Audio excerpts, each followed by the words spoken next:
Pastor Emerson. Eu gostaria de dividir com você uma passagem bíblica que fala muito ao meu coração. Está lá em Marcos capítulo 10, versículo 51. Ela fala do encontro de Jesus com um cego e mendigo chamado na Bíblia de Bartimeu. Nesse encontro, Jesus pergunta para ele: o que queres que te faça? E ele responde para Jesus: Mestre, que eu torne a ver. Duas coisas são muito interessantes aí nesse diálogo. Primeiro, a pergunta de Jesus: o que queres que te faça? Poxa, Jesus não é Deus, ele não sabe qual é a nossa necessidade? Sim, ele sabe. Mas ele quer ouvir de nós, da nossa boca. O que é mais importante para nós?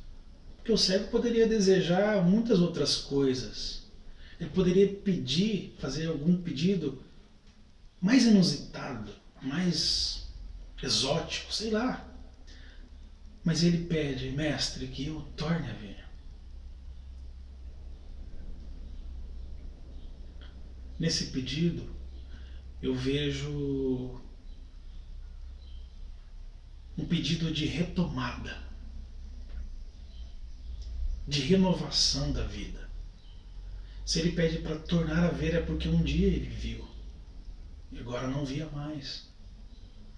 E para seguir a sua vida adiante, ele precisava tornar a ver. Pense no que é mais importante, mais prioridade para a sua vida. E quando você tiver um encontro com Jesus, quem sabe depois dessa mensagem, na próxima oração que você fizer,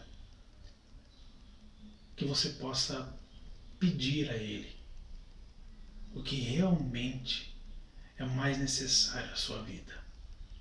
Não coisas supérfluas, coisas exóticas que não vão resolver o seu problema.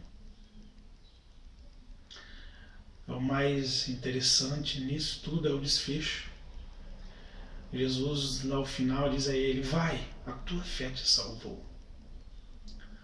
O pedido de Bartimeu foi tão aceito por Jesus, foi tão dentro da vontade do Senhor Jesus, que ele disse para o cego: vai, a tua fé te salvou. Ele pediu para ver, e Jesus disse para ele: vai, vendo e salvo. Ele fez um pedido e recebeu duas bênçãos. Deus é assim, Jesus é assim. Ele sempre faz mais do que pedimos ou pensamos. Pense nisso. E quando você tiver a oportunidade, peça a Jesus a coisa certa.